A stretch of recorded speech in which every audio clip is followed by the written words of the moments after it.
واحد السلام عليكم، اهلا وسهلا بالمشاهدين الغاليين. اليوم عندي لكم فيديو ماشي بحال جميع الفيديوهات. عندك الركبه مريضه، عندك المرض المفاصل، عندك الحريق في الركبه، هذه عند تجربه. ديري يا اختي الزيت اللي مرقده فيها الشريحه، الزيت اللي مرقده فيها الشريحه راها زوينه زوينه بزاف. دهنيها على الركبه ديالك، وشدي واحد طيف الصوفه ديال داك الطيب من الهيدورا ولا ديال الطيب ديال، المهم راكي عارفه ملي كتجي ديال الغنم.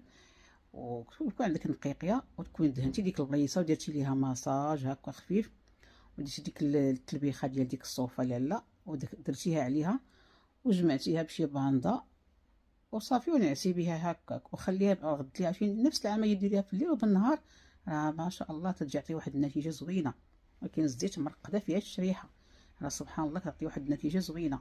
الشريحه كنقدوها كناكل، انا براسي كنديرها كنخلعها باش ناكلها، زوينه تجي هي كول كيما تنقولوا ماكله ودواء. وما تنسينيش من لي لايك، الله يجازيك بخير. ما تنسينيش من لي لايك وبالاشتراك في القناه، وصيفطي هذا الفيديو للعائله تكون صحابك، كتكوني دعمتي هكا باش كتكوني دعمتي القناه باش نزيد نعطيكم بزاف د الوصفات البلديه وسريعه ان شاء الله.